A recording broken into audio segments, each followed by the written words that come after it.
in the game right now. Literally my favorite place. I love it. It's just so cool. It's different. Tomato head count came back. It's all like, you know, what we talked about. There's like a following now because you can have the like the tomato, the normal tomato skin. You can have the tomato temple skin. You can have the tomato emote. There's a lot of things happening inside Fortnite. Tomatoes everywhere, vegetables. It's awesome. Good stuff here. An interesting situation here. We saw early on in game number 3 and 4, people didn't drop early. They dropped towards the end of the bus, which was really surprising, and they kind of scattered around the island. Similar thing happening here. You see where the arrows are starting to disperse and where they're headed now. It's always interesting to see where people drop. One team, Wailing Woods, 2 or 3 teams towards the risky side of the map, and of course, look at the light brown at the top right of your screen, dropping quite far away from each other. I like that strategy as well. And let's see, we finally are going to have some action and just a tiny bit of action at Tilted Towers. I believe that's 2 teams. It's a little differently than most people right now, as you can tell. Taking a look at basically breaking it down for you, if you see a player like Vitality Ads has a 27 near his name, if you see another player that has a 27, that's his dual teammate. So keep an eye out for that as well. Whenever you're watching the game, if you look up at the top right, we're also going to give you additional information and that you can basically see all the players in the vicinity, right? So if you look at top 3, you can very clearly see there's a team moving in toward Salty Springs, there's a blue team down below, and there's a team even further down below. So this is just to help with clarity and help you give you the most information we can. But look at this, Eric takes down a player there. It's Vitality Ads here in Salty Springs, and some are now making their way in. We've got one player, looks like he might be himself, that looks like Severin, who is in a 1v2, but now DK is looking to assist here and potentially Vulture and our third party's eliminations. Dan Hizzle goes down. I mean, these are tight spaces where there's just people running around all over the place, Fallout. Yeah, and it looks like Severin did go down all up to Chinkin right now. Chinkin with 9 HP is going to take out one. He has 2 eliminations right now, so 2 more, and he'll net himself a point. That, of course, is assuming Severin, his teammate, did not have any eliminations. So they're, of course, representing the Fortnites, and it looks like he's still alive right now, so well done right there from Chinkin. Skirmish series has taught us is that literally it's not over until it's over. It's so incredibly true. Morgoth, a good example of that at PAX West. Really coming out of nowhere with some great late game performances to take home first place and $250,000 for the 19-year-old. Unbelievable stuff here. Meanwhile, Bowman representing Wildcard alongside Alpha on a different team here in this game. He's going to pick up 1. That's something that's been really cool to see as well. Teams, different organizations, teammates outside of Skirmish are now on different clubs, so it creates these really cool rivalries. Of course, some of them are on the same American side, but it's interesting. It's really interesting how this is going to break down. Yeah, let's take a look at this replay. So look at this. He had 1 bullet left. Amar secures that elimination and has 1 bullet left. Unbelievable. Windwalker, though. So this is Carnifax. He's hurt. Wow. He's trying to secure this elimination. This could be 2 points. Oh! Unfortunately, Carnifax goes down to Lothar. I actually love Lothar. I'm going to give him a little quick shout out. He plays with eye tracking on. So whenever you watch him, he's got like what's almost like a bubble. You can see kind of how future circles present themselves. Yeah, what you mean by that is a third of the circle almost is in the water. Is that what you're referencing? Yep, yeah, that's a great point. Not as much land mass to use in this first circle, so it's going to be interesting the end here. SK7 has been performing very well. Nice quick edit there. Storm's not going to do a lot of damage early on. I believe this is the first Storm, so only 1 point of damage until it reaches its... Actually, no, 2... Yeah, 1 point of damage until it reaches its destination, and then it'll do 2 points of damage per second. Let's check out this replay coming in real fast. Yoshi goes down to the double barrel, and now Beehive is looking to secure this elimination. Hopefully he was able to. Apostle still alive. Look at that. They've got the Rift on the go. They've got a grappler. Sops is just waiting for Apostle to top off. Then they'll just reposition with that Rift on the go. Yep.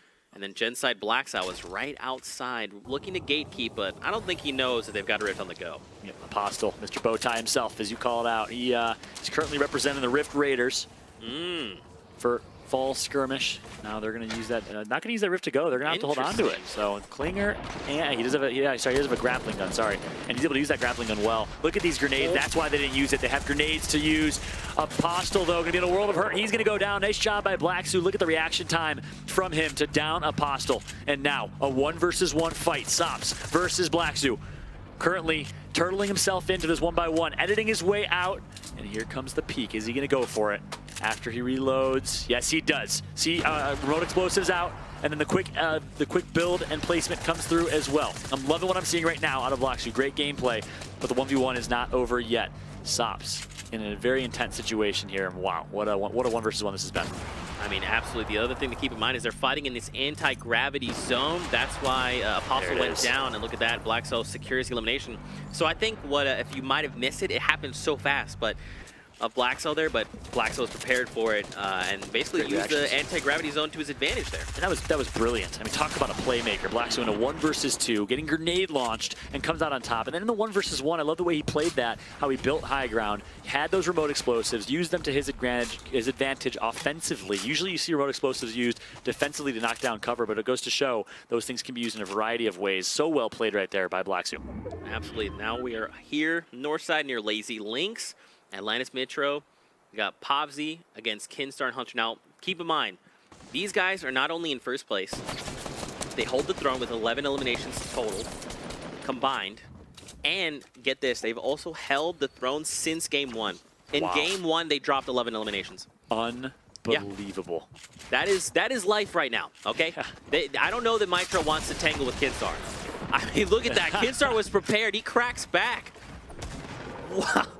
Okay, I mean, all right, what do you do in this type of situation here, Fallout? Yeah, you're hurt, you're damaged. You know Kinstar's a little damaged too, though, so you want to try, again, it always comes down to getting your high ground, holding that, and then working with your teammate to secure those eliminations and try to get as much damage as possible, and really just chip away at the damage of your opponent. Play smart, play passive. Don't feel the need to rush into this, especially with a med kit at your disposal. Oh, he gets a huge hit on Hunter. Can he follow up, though? He has a campfire. Oh, he gets one elimination. Not gonna get. Or he gets one knock. He's not gonna get the elimination though. Wow. Hunter secures and downs Mitra. And look, he's gonna place the campfire, so he's gonna be able to heal himself while also simultaneously picking up Kinstar. But here's the thing, man. They still have a long way to go. They have a little, and now the storm wall's gonna close. It's gonna tick for. No way, they've got a chug. And I don't know if Hunter's gonna be able to make it though. I think Hunter might be out of this one here. Surviving, but meanwhile we have Alpha and Dominate still alive in this one. Oh boy. That was, oh wow. So someone boxed him in, bouncers and a trap. He drops him all the way down to 24. Tomo here is very hurt with only effectively 74 HP. Wow, that was the likes of Ollie Gamers, who was basically just playing with his food. And I love this aggression from Ollie. You heard the trap get sounded, you know he's hurt. And you're playing with aggression, trying to finish the elimination here. Smart decision, and Ali is going to connect. Well done. And again, if you're an aspiring competitive Fortnite player, keep an eye on that. Resource management, you got to be aware of the situation. Kinstar, he's poised right now. They have posted up. They're within the safe zone. They're ready to go. And now look, Wildcard Alpha is down low. Svenos is still very much alive here. I mean, here we go. We've got about 50 seconds here before this storm starts to come in. And again, it's going to force players, if you look at the top right of your minimap, it's going to force players onto that mountain. If players are not prepared, or if they have not, set up shop, it's going to spell disaster for them, potentially. Exactly. Talk about the importance of early rotations. Alpha now pushing up. I'm not sure if he recognizes someone's in that 1 by 1. Might have been his teammate. 32 people alive still, so the action is sure to break down as the rotations are going to start coming through in 3, 2, 1, and here we go. Everyone's gonna be starting to rotate in that circle. A lot of early rotations did come through. Fights about to ensue. Ghost Gaming still alive there on the bottom right. You saw as he was peeking just a little bit ago, the Vic, of course, and Miz, who won last game, still alive as well, but not a lot of HP to his name. Players are scrambling right now, Followed. Everyone's trying to do the best they can to get safe, but look at that. Marwana knocks out a player. Ghost Camo knocks out Marwana. That's only been 2 players total that have gone down. There's still 31 left. There's still players coming in. Razor now finds elimination, knocks out Skewer and eliminates him right there with a shotgun and a rifle. I mean, this is going to get nuts pretty quickly. There's still 30 players. Oh my gosh, there's 30 players left in this lobby in this tiny little space. Can you believe it? And look at these catacombs that have been created now. What a brilliant game. I haven't seen them. I've been looking. I haven't seen a lot of mobility items. I haven't seen a lot of shockwaves or porta fortresses. So keep an eye at the bottom right of your screen when we rotate through players. What do they have at their disposal to use? Harmy's going to pick out one. That's going to be Mech, who gets taken out. And I believe now we're down to still 28 players. Take a look at the next circle. So it is going to move outside into the storm. And it's still within Wailing Woods. Yep. Look at this, shots, Gravel landing a nice 30 there on the shield, but we've got 20 seconds and then everyone is gonna have to be forced to move here. I mean, What do you think? What's going to happen? Can you make predictions here? We got 15 seconds. Honestly, this is almost unpredictable at this point. It's been really, the gameplay has been amazing. Sackener of Secret, so Dementos' teammate gets taken out, but I believe Dementos is still alive. Crabble, of course, was playing with Tinny. Not sure if Tinny's still alive, though. He's going to throw some nice offensive remote explosives. He gets some good damage in there, and now the rotations have to come. And look at this setup here. One member pushing up, that's Crabble, who's in a pretty dangerous spot. Svenos, the legend himself, is currently sitting on high ground in a good position to win this game. On top of that, Solar Hunter goes down, so Kinstar is left by himself right now in a lobby, left with 21 players. That's 20 players he has to make his way through to try and secure Victory Royale. And if I'm Svenos right now, I want to stay patient. You have high ground. There's still 20-something people alive. You want to let them all fight it out. Don't get baited to go low side and fight like we saw happen a couple times, a couple games ago. And I like what I'm seeing out of Svenos. You know, he is a veteran at this point in Fortnite, competing at a high level for such a long time. We're going to see him hold his high ground and make the right decision. Oh, Tinny goes down there, but the thing to keep in mind with Svenos is that he really doesn't have ammo. He needs to make an elimination and hope that they have ammo reserves because he's running very low. And right here, Crabble is in a 1v1 engagement. Oh man, the storm is going to start moving again here in 15 seconds. Look at the edits from Crabble to come through. He's going to get a shot from above. That might be Svenos on the high side. Crabble now does have a med kit at his disposal. He wants to hold on to those med kits in case he gets off and a heal off. He's going to pop those minis instead. Smart decision from Crabble. Hold on to those meds. You might need it at a more dangerous spot here. 16 people. And Kinstar's gonna get damaged up, but he's still alive. So Solary Kinstar still in this one. A couple knocks do come through. Svenos at the bottom left of your screen does get taken out. And actually, no, he's knocked down, so he's still up. Miz gets taken out by the storm, and 14 people remain in this one. Kinstar doing his best to keep himself alive. There's so many players left here. You just watch the way he's doing. Look at that, he finds an elimination, but oh no! A Bowman immediately takes him down. We've got 9 players left here in the zone. And there's 9 players left. I know. Masta's down, City Driver up top. Oh, City Driver has every single position to win this. Only 120 mats, maybe about 180 mats total. Needs to be smart here. But Issa wants to take high ground himself. I'm not sure if he knows that City Driver's above him. But either way, sitting in a pretty good spot here. Now looking down, we've got 8 players left in the lobby. Fallout.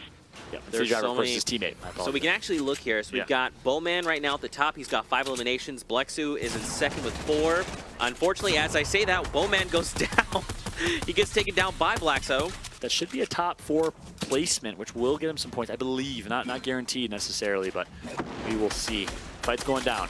Issa gets one with the rifle. Look at him just sitting high ground, picking off one by one, but they're going to get their cover destroyed here. And now they're currently separated. Look at this tree. We talked about the tree and the importance of cover in this final Wailing Woods fight, and it's keeping them alive here for City Driver. They finally want to destroy it after it saved them. The tree is the real MVP in this situation. But now City Driver and his teammate Isa want to go down, and they want to try and clean up these final eliminations. They're so close to victory royale. They have the high ground like you talked about. They're in a very advantageous spot, but now they just have to make sure they can play this methodically and correctly.